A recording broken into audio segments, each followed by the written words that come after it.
Welcome back to Universal Grace. I am your host, Nadine Grace. Our guest today is straight out of Switzerland. His name is David Karasek. David, are you currently in Switzerland right now? Yeah, I am. It's good to be here, though. It's good to be here. Yes, it's amazing. I'm happy that you're here. I know that you're a former Olympic swimmer for Switzerland. And when your career ended, you couldn't, you were struggling to recreate the success that you once had as a swimmer in the business world.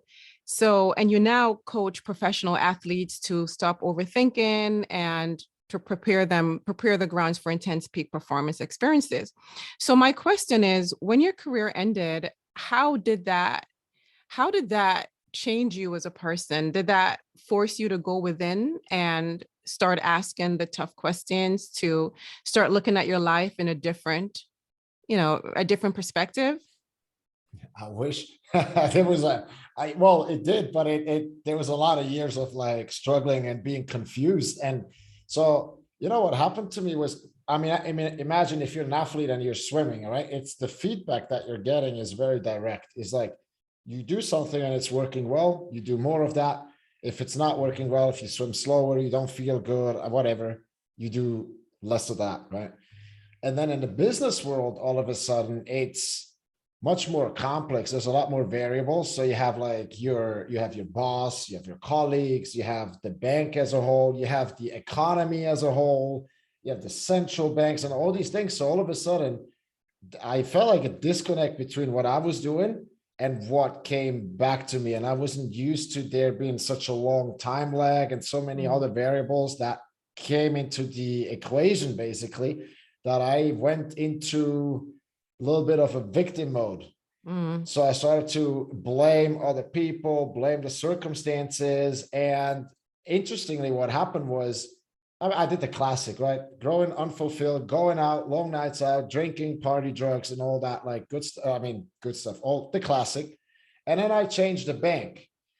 And at the beginning, I was very good again. But a couple months later, I was in the exact same position with the same patterns. And that's when it started to dawn on me that maybe, just maybe, it's not all the people, but it's me, right? And that was like the seed when I asked that question, is like maybe it's me, when the growth started to happen and all the change. yes, I like that you said that when you turn inwards, and suffering often leads to us, looking at our lives like, okay, so what is going on here? What am I doing wrong? And in your experience, you were a professional swimmer, and then your career ended. So you went down a road of really trying to figure out why you were failing, because you weren't used to that. So that forced you to go within. So when you went within, how, I guess what I'm trying to ask you is, how has your mindset changed you as a person that you are today? Yeah. Very, very good question. I reckon it's from, and I wasn't aware of any of that when I was swimming. Somehow, don't ask me how I made it to Olympics, but I did. And but I always describe it as I was painfully unaware of what was going on. And that was the truth of things. But what changed was, like my mentors, they just kept telling me that how powerful we are. And what happened to me is that there was a guy who told me that we went to a really nice hotel to have a cup of tea, which was weird to me because I was never invited for a tea, only coffee or a beer or whatever. And he asked me to notice and just look around and see that everything that's not a plant, everything that's not grown by nature, basically, we created with our mind, right? And I sat there, and at the time I love to argue everything, but I couldn't argue that point because there was so much truth to it. Because think about it, the microphone, the bottle of water, like the pen, all of that, it started as an idea of some human, and then with time we moved that into physical form, right? And I sat there in silence, and then he said, and we have the ability to create the life that we love. And that struck me because as funny as it sounds, in 30 years, it has never occurred to me. It never came to me that we had that possibility and the ability. Yes, yes, I like that. Someone planted that seed. and opening your mind to that part of your mind that has been, I wouldn't say asleep, but it has been waiting for you to tap into it. And I had the same experience as well. When I decided to leave the corporate world, I was miserable. I didn't like what I was doing because, I followed the status quo, go to college, get your college degree, find a good job, but I wasn't fulfilled. And when I left and I went in one day to, I think I was getting a colonic, and the lady was like, I was telling her how miserable I was with my life. And she said, have you ever seen The Secret? And I was like, Secret? I have no idea what you're talking about. And I'm like, I went home and watched it, and I'm like, why didn't someone tell me about this? Here I am, a grown woman, have been living my life thinking someone is doing something to me, in that victim mentality, that life is happening to me and not for me. And then once I learned that, I became very obsessed with really learning about, like, who am I? Why am I here? I have a purpose. So your story is really similar, where someone planted that seed in your mind, that look around, everything that is not nature was created by the human mind. It was just an idea. Someone thought about it, and what you think about, you bring about. So what are you currently, I know that you're excuse me, I know that you're teaching, you teach professional athletes, you coach professional athletes. What is one thing that you see in them that is regarding the mindset that is holding them back, not holding them back, but that they struggle with? Yeah, I mean, most athletes, right? That what I'm seeing, the biggest problem or what they want to solve or work on is performance under pressure, because they can do it when nobody's watching, or when nobody cares, or in training, and they know what they're capable of. But then there's a big competition coming, or there's the big game coming, and there's spectators, there's fans, there's the media, there's like all kinds of things going on, and or their own pressure, whatever it is, but there's pressure, and all of a sudden they just perform way below what they know that they're capable of, and that leads to, it leads to a lot of frustration, and questioning yourself if you're on the right track, and also like jealousy towards other people, because you know that you're better, but then that other person, gets picked for the draft, or whatever. And so it is basically, it's about performing at your best, showing up as the best version of yourself, whatever that is, right? At the moment when you want it, because yeah, it's not just for you, but it's also, when you think about it, when you perform better, like, you can give more to your team, you can give more to your family, you can give more to your communities, you can give more to everybody who believes in you, to be honest, or supported you at any point in time. So there's a whole economy going on for like an athlete, and these days athletes can freaking inspire a whole country, right? I mean, it's true. Absolutely. It's really Yes. true. Absolutely. Absolutely.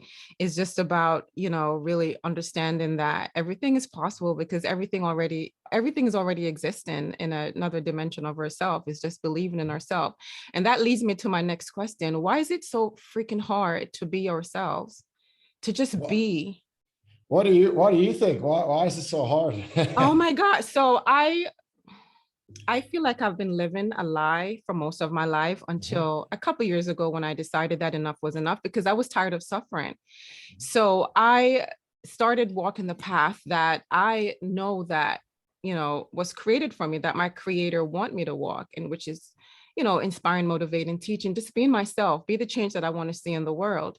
However, I also noticed that a lot of people struggle with being themselves, including myself, which I work on a daily basis, because people truly do not know who they are.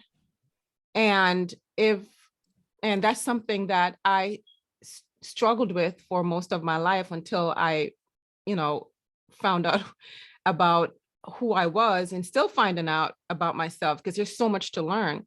And I believe that if people if they understood how important they are, how that they are an expression of the divine, and that there is nothing wrong with them, they are enough, and there's nothing that they can say or do to change that, because they're born that way, then they would feel comfortable enough and have the courage to be themselves, to show the world who they really are, but they don't know who they are, like I didn't, because it's covered up with all the different, what, like, we're all, most of humanity is domesticated. You know, we were told what to do, what to, you know, what to study in college, the schools, we, you know, both know that schools really are not doing what they're supposed to be doing, but that's another topic.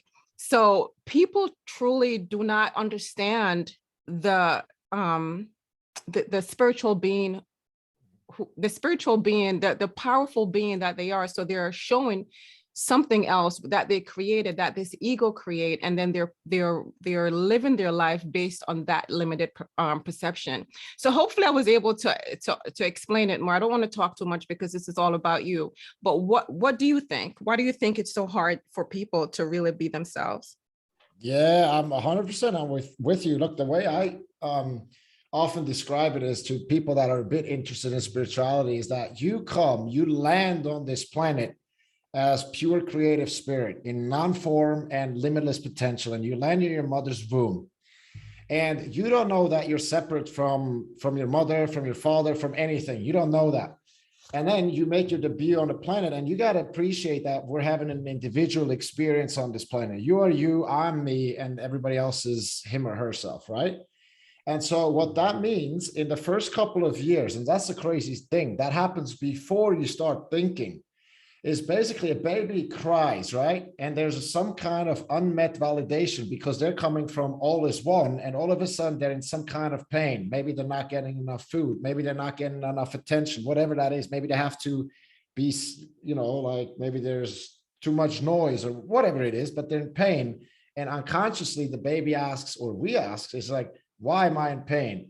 And then you come up with, you literally make it up. You make up why that is. It's like, oh, I'm only getting energy when I do something well from my father, and you develop, I'm not good enough. Or, oh, my mommy doesn't love me. Why would she, you know, let me cry, right? So I'm not worthy. Or, you know, or if you're an orphan or whatever, it's like, I don't belong here, right? Where it's like all these things develop. And the funny thing is they develop before we can think. So by the time we're 5 years old, these limiting beliefs that create separation from success, from love, from people, they are set in stone. And then nobody tells us how that happened in the first place. We're just going through school and we're thinking our thoughts and feelings are real, and they're not. I mean, they're real. If you're sad, I believe you that you're sad, but it's not an accurate representation of the truth of reality, what is really going on, or what you're truly capable of. So you got to be ready to let go of thoughts and emotions. Say, okay, I'm having these. It's okay. Everybody has thoughts and feelings and emotions, but we have different feelings and thoughts about the same thing. And if I can distance myself from that and say, I'd rather connect with my intuition instead of holding on to my thoughts and feelings that are based on the past, then, you know, all of a sudden there's a lot more possibilities. But if you go off your thoughts and feelings, you're going to get the same thing again and again and again, because your ego is just trying to keep you safe. And I think that's what it is. You just gotta, that's what we have to hear, but somebody has to tell us. I mean, again, as you said, in all the 30 years, nobody told me, but maybe I was just not ready for it. That's all. That's probably why I couldn't hear it and see it and all that. So Yes, I like the way you broke it down, you know, going back from the womb to, you know, a small child, and how everything was formed, the beliefs were formed based on what we perceive, based on what we understood to be our reality. And then we take it into our adulthood, and then we're actually living this lie, believing it to be our truth, and perceiving the world according to the limiting beliefs that we acquired as children. And most of the world are living that way, you know, living in a lie that they created, that even the news media, I talk about the media, the news often on my podcast, because I know how detrimental it is to the human mind and what they're doing, you know, planting all that fear and then creating beliefs that are not real. So it's important for us to have this conversation so people can realize that, you know, people who are ready to hear it, because if you're not ready, then it's not going to sink in. But, you know, so people can realize that, you know, the thoughts that are going on in your mind is not yours. I remember watching a master class with T.R. Hecker. Do you know who he is? He's a professional speaker, he's all into personal growth. He is amazing. And he said, do not believe a single thought that do not believe a single thought that you think. When you hear a thought that is not empowering, just say to the thought, thank you for the information, be respectful, and then you put in your own sentence that you're comfortable with. And it is so important for people, like you said, to tune in, to understand that they are creating their realities, because we are, everything that we think about, every thoughts, everything that we send out is creating, excuse me, is creating the life that we find ourselves in today. But we weren't taught that in school. We weren't taught that at all. Like you said, you just found out a couple years ago. I found out 8 years ago that I'm creating my reality. And all that time I thought that life was just happening to me. So this conversation is really, it needs to be, we need to talk about it more, to wake up our brothers and sisters to the reality that we're all creating our life as one. We're all one, and what you do to one person, it affects you and it affects everyone else. So I want to go into what your day looks like. How do you set your day up for success? What is it that you do? What does your morning routine looks like? And how do you manage to stay grounded and firm into being the fullest version of yourself?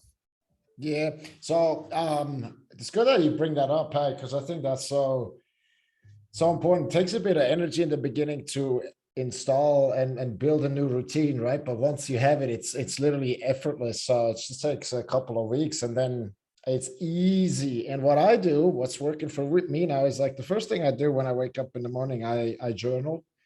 I have it's just setting the priorities for the day, writing, thinking of a few things that I'm grateful for. What am I looking forward to for, and how can I give? I use the Monk manual. This is like pretty cool, just to keep me on track. And then I do my visualization every day. So that's about 10. The whole thing probably takes like 20 minutes or so, 25 minutes, no longer. And the visualizations is I have 10 choices that I tune into every day. So for me, it's I choose the end result off, and then it's my choice. And I just close my eyes, and because that's the system I've learned from my mentor, I close my eyes and I tune into what that looks like, what it feels like. And, I'll just go there and hang out with that dream, with that choice. And then from time to time, I also put in the current reality, where I am in comparison to that choice, to that vision, because, with the law of attraction, right? I mean, it works and it's a real thing, but why it doesn't work for many people is because that, the people, these, the new age spiritual people that say like life is all rainbows and unicorns, and they have the fridge magnets, life is abundant, money flows to me, and they're sniffing the dollar bills every day, but they're poor as fuck. It's big, but yeah, they're like they're delusional. They're just tuning into the vision, and they're forgetting that the subconscious is also looking at where are we coming from, and that's very important to have both points, the vision and the current reality, right? You gotta want to have both. So that's why it's good to compare the vision to where you are today, and then that creates the tension. Yeah. I like that. I like how you said that, to assess your current self, where you are today, based on the vision that you're going after. I didn't do that. I've never done that. Like, look at myself. Okay, am I getting closer to my vision? I do see that my life and my world has expanded. My consciousness is open, and I'm getting attracted to people who are taking me to where I want to be, where I see myself. I can see the path, but as far as, doing an assessment and looking at now, and like, I guess it's the same thing. So you went into Monk Notes. What is a Monk Notes? It's the Monk manual. Manual, yes. It's just literally like it looks like very basic, right? And that's it. It's just it's like $30 for 3 months, and it just keeps you on track. It's like a little bit like a planner. Oh, And okay. so it's nothing really, it's nothing special. I think what is special is the visualizations that I do every day. And it's funny, I have athletes, they say, oh, David, on Sunday I have 2 hours free. Can I just visualize for 2 hours? And I'm like, no, dude, you got to do it every day. You just got to put not much time, but just put aside 10 minutes a day. And if you can't find 10 minutes, then I don't think you've understood how powerful that is, because literally, you know that, right? Mhm. But our imagination is, we can literally look into the future. That's what Yes, imagination is. yes, yes. They say that when you imagine, whatever you see is as real as your toe or your nose, or it's real. It's happening Yeah, now, because there yeah. is time is an illusion, and we're living in multiple dimension of ourselves. So it's literally happening. So it's important to feel. So to feel the emotions, because this is what I want to ask you though. You had mentioned that you had 10 choices. What do you mean by that? You have 10 choices, like 10 different endings? So, like for example, one choice would be a choice with the relationship with my girlfriend, right? How I want that to be, and for me, I choose the end result of a sexual, adventurous, and passionate relationship with Bestare, and she's my girlfriend, right? And for me, those words, they get all kinds of like good stuff out, and now I go there, and I've done it many times, so it's becoming clearer and clearer what that vision is, and I start to see kids in there and all that. It's like, it's pretty Yes. cool. So that would be one, and then another one would be to train and coach thousands of creators and coming home to their hearts. Right. Hmm. So like these kind of things, because they get my juices going, they get my feelings. And you said it, emotion. It's not, the mind thinks in pictures, but what really gets us going are emotions. Yes, yes, Right? Good yes, emotions, we go towards something. Bad emotions, we yes, go away from something, in very yes. simple term. So you want to get emotionally involved in that. And the more vivid you can imagine these things. And some people, they say, oh, I can't, I'm not good at visualizing. I guarantee you people are good, because when it's on the worry side, they are perfect visualizers. They worry that, they have so many worries and so many things they see that could go wrong. If they can just learn to flip that to the other side, what could go right and what the opportunity is. And oh my God, I mean, you feeling me, right? It's Oh my, like, yes, you see me keep nodding, yeah, because I was one of those person as well, where I struggled with seeing, when I'm visualizing, I struggled yeah. with really seeing, vivid pictures, and really be able to get into it, and feel the emotions. And I think what I figured out with me is my ego mind was trying to pull me back into the low worrying survival based type of emotions that I was so used to holding on to. So it's all about being persistent with it, because I believe that, and maybe I'm wrong, but I believe that the more you do it, the more clearer the pictures get. Do you agree? Or what, Yeah, it's like, also, it's yes, my right? experience also. Yeah. Yes, yes. I mean, it is difficult in the beginning, because if we're so conditioned to always harbor these negative, survival-based emotions like worry and depression and fretting, and just all these jealousy, these low vibrational emotions that are attached to the ego is very powerful. So once we start, moving on to more just to more high vibrational emotions, the ego loses its mind, or whatever it loses. It goes crazy and try to show us. I know for me, it shows me pictures like, where the heck did that picture come from, or that thought came from? But I know now, to where I realize, when I get a thought, or if I'm visualizing and I see something, I said, that is not me. That is not me. That's the ego. That's the trying to hold me back. But the ego is very powerful, and and I think that's what keeps a lot of people stuck in their journey to greatness.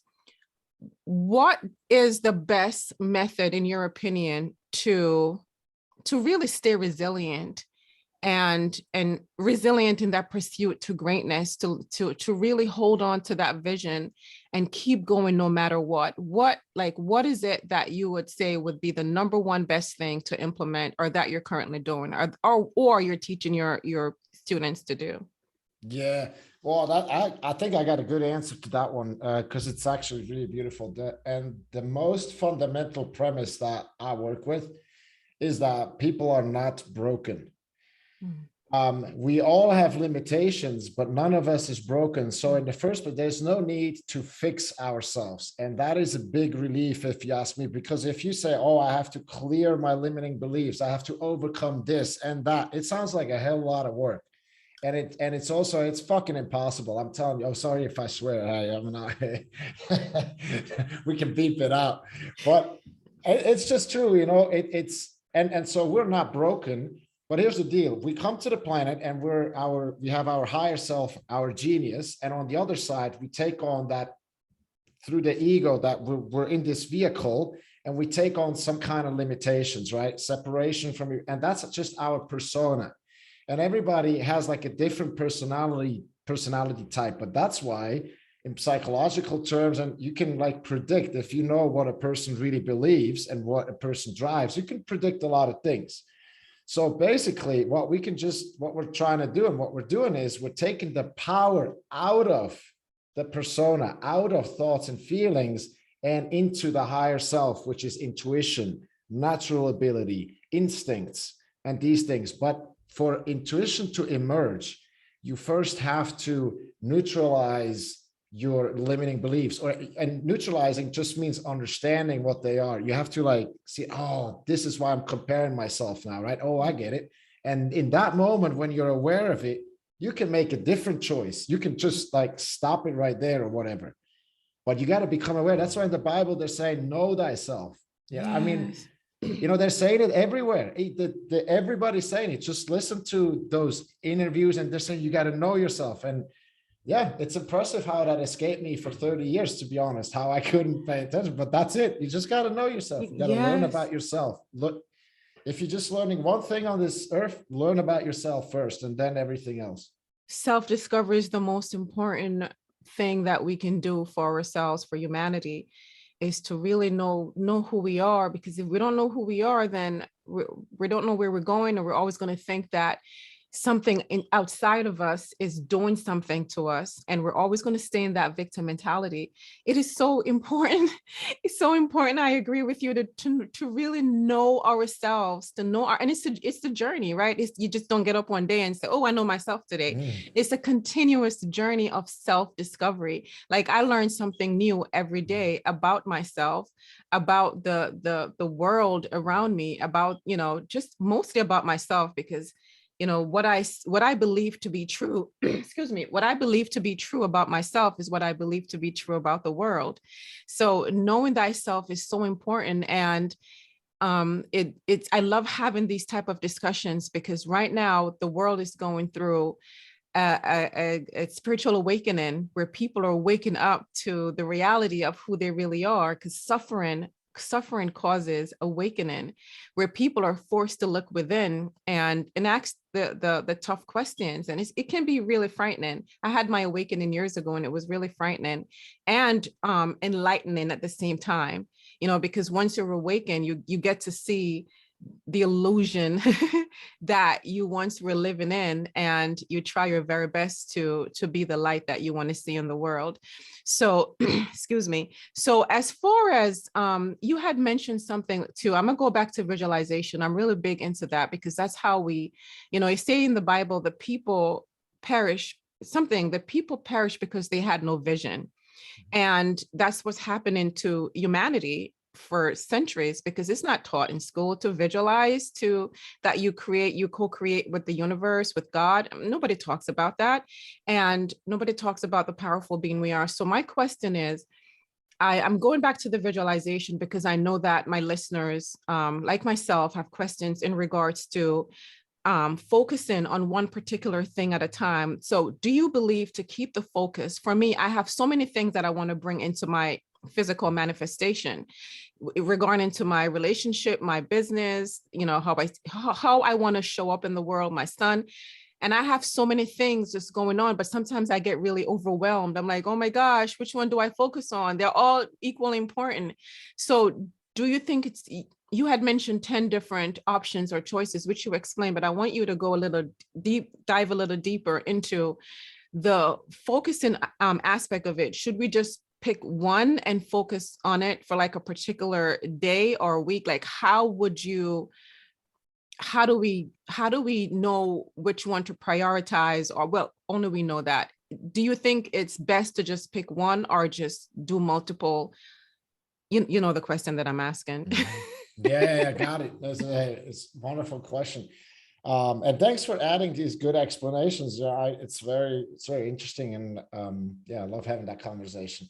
So look, I think when it comes to that question, there's a big difference between what athletes in my opinion, should do, and what we as non-athletes should do. And the reason is, as an athlete, when you think about it, the pie is that big, and that pie is going to be distributed, right? Because there can only be one first place, only one second place, only one third place.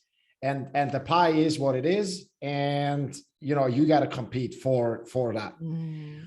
But in our lives, actually, when you think about it, if we can operate with the assumption that we're creators, as we said, that the mind can actually create new things, right? Which is what we do. We create a podcast, we create, whatever we create. So that means our pie, because we're not playing a sport where there's only one first place, our pie can enlarge. We can create more things. So I think the answer for us normal people that are not doing sports professionally, we can have choices and visions that include, that are very broad, and that should include entire lives. Because these times when you say, oh, this is work, and when I come home at 6 o'clock, I'm a different person, and these are over.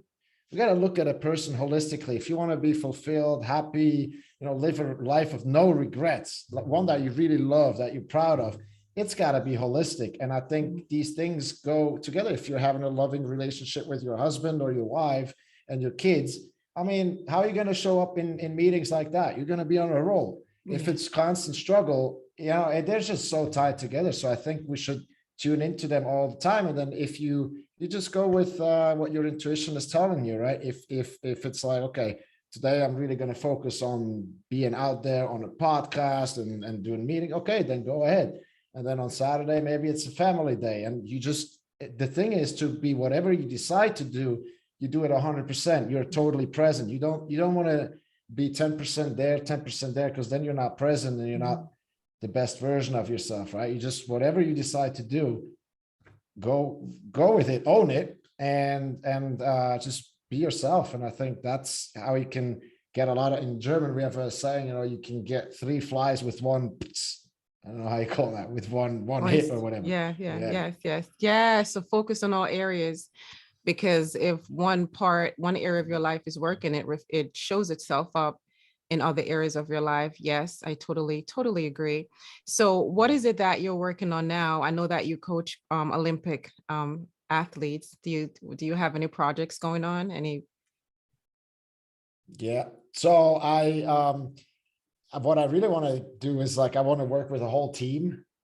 I want to work with a whole team because I think there's a whole other a group dynamic that can build that's beyond what anybody could foresee. And I want to explore that. And then the other thing is that I work with my mentor and I'm running the America division, and it's called Natural Success. And you see natural because we have the natural abilities. Yes.